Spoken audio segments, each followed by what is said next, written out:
남자시고요. 그리고 여기 계셨네요. 네, 반려견 조련사시라고 얘기를 하시네요. 자, 이분도 속 터져서 못 살겠다, 내가 피가 끓어서 못 살겠다, 이 자리에 모셨습니다. 개태수님 박수로 맞이해주세요.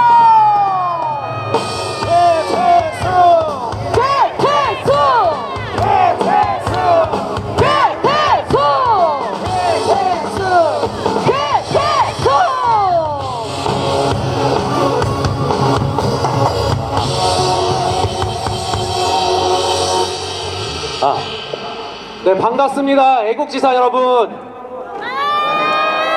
네, 저는 서울에서 대전에 내려와 2년째 거주하며 교육하고 있는 반려견 훈련사 개태수라고 합니다. 강아지 반려견 훈련사로서 한마디 하겠습니다. 윤석열 대통령 부부께서는 현재 반려동물 13마리를 키우고 계십니다. 유산의 아픔을 반려동물로서 치유하셨다고 말씀하셨습니다. 그 중에 유기견 때 교통사고로 죽을 뻔한 토리라는 강아지는 수의사들이 안락사라고 권고하였지만 윤석열 대통령께서는 끝까지 살리겠다고 4년 동안 17번의 수술을 통해서 살리셨습니다. 대통령께서 이태원에서 자진 출두하시던 그날 마지막으로 토리 얼굴 한 번만 보고 가겠다고 토리를 보고 가시던 모습이 저는 기억이 납니다. 개고기 금지법 윤석열 대통령께서 하셨습니다. 자, 반면에 문재인 정부 때는 어땠습니까? 개고기 금지법 하겠다고 5년 동안 말로만 하고 하지 않았습니다. 그리고 북한 김정은한테 선물 받았던 풍산개는 대통령 임기가 끝날 때가 오자 대통령실에게 월 250만원씩 강아지 양육비를 주면 데려가겠다 했습니다.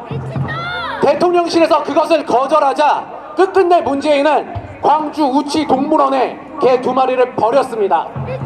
그 개들이 나왔던 13마리 중에 12마리를 각 지자체, 대전 5호 동물원에도 있어요. 각 지자체에 보내버리고 1마리만 데려갔습니다. 자, 대통령들 2명만 비교해도 반려동물을 대하는 자세만 봐도 사람의 됨됨이가 보입니다. 지금 민주당과 반국가 세력들은 이 나라를 중국에 팔아 넘기려고 하고 있습니다. 맞습니다. 중국을 한번 보겠습니다. 개고기는 당연히 합법. 중국은 반려동물 학대 처벌도 없습니다. 또한 반려동물은 공공장소에서 산책도 금지시키면서 반려동물이 공공장소에 3회 이상 적발되는 순간 안락사하는 나라가 중국입니다. 인도의 위대한 마하트마 간디는 이런 말을 했습니다. 한 나라의 위대함과 도덕적 진보를 판단하기 위해서는 그 나라의 동물들을 대하는 처우를 보면 된다고. 지금 어느 곳이 중국과 대통하는 민주당이 말하는 미래가 반려동물에게 미래가 있겠습니까? 천만 반려인이라고 하는 대한민국이 반려동물 선진국으로 가기 위해서는 반드시 저희는 반국가 세력 중국과 맞서 싸워 이 대한민국 자유민주주의를 지켜야 합니다. 지금 여기에 몇 없지만 저와 동일한 20대 30대 젊은이들에게 묻고 싶습니다. 대한민국 국군의 목적이 무엇입니까? 대한민국 방위와 자유민주주의 수호입니다. 그렇다면 지금 우리가 이 시국 미국과 동맹인 국가로서 자유민주주의를 위해서 전쟁이 나면 싸우시겠습니까? 아니면 중국의 속국으로서 공산주의와 전체주의를 위해서 싸우시겠습니까? 답은 정해져 있습니다. 자, 또 하나 예를 들어보겠습니다. 여러분, 지난 정부 지난 시기에 우리 모두가 코로나 팬데믹 시절을 겪었습니다. 여러분들 다들 힘드셨죠? 저 역시 코로나 2번 걸렸었습니다. 너무 힘들었고, 또 하나 제 친조부, 친할아버지께서는 코로나로 돌아가셨습니다. 문재인과 그 당시 여권 민주당은 중국인 입국 금지를 외교 문제라고 하지 않았습니다. 왜 안 했을까요? 간첩들이 들어왔기 때문입니다. 여러분들 잘 알고 계실 겁니다. 계몽령 당시에 선관위 쳐들어가서 연수원에서 중국인 간첩들을 윤석열과 미국 합정에서 중국인 간첩들을 잡았습니다. 이미 오래전부터 부정선거에 중국인들은 개입해 있었습니다. 또 하나, 중국인과 화교들은 대한민국 영주권 취득 후 3년만 거주하면 굳이 대한민국에 있지 않더라도 투표권을 행사할 수 있습니다. 자, 코로나 시기 2020년 4월에 21대 총선이 있었습니다. 과연 21대 총선에 대한민국에 들어온 중국인들과 화교들은 어느 누구를, 어느 정당을 뽑았을까요? 민주당입니다. 대한민국 첫 코로나 환자는 중국 우한에서 들어왔던 35세 중국인 여성이었습니다. 지금까지도 미국 트럼프 정부는 코로나 바이러스는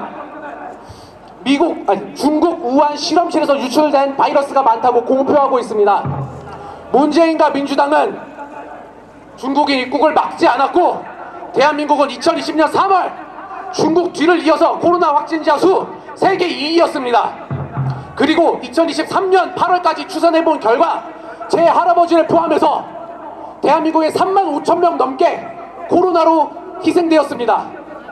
문재인이 죽였고 민주당이 죽였고 반국가 세력 중국이 대한민국 국민들을 죽였습니다. 문재인은 한 번도 보지 못한 나라를 보여주겠다 했고 저와 여러분들은 그 한 번도 보지 못한 나라를 보면서 지옥 속에 살았습니다. 너무 힘듭니다. 때문에 저는 반려견 훈련사로서도 국민의 한 사람으로서 코로나 희생자, 코로나 피해자로서도 저 반국가 세력, 공산주의, 민주당, 빨갱이들 중국과 맞서 싸우겠습니다. 그러기 위해서 윤석열을 지키고 그가 말씀하신 새로운 국민의 나라 다시 대한민국 위해서 맞서 싸우겠습니다. 네, 마지막으로 제가 외칠 테니 여러분께서 뒤이어서 후창해 주시기 바라겠습니다. 윤석열 대통령 만세! 만세! 자유민주주의 만세! 만세! 대한민국 만세! 감사합니다. 고생 많으셨습니다. 아우, 이렇게 반려견까지 챙겨주시고 감사합니다. 자, 이번에는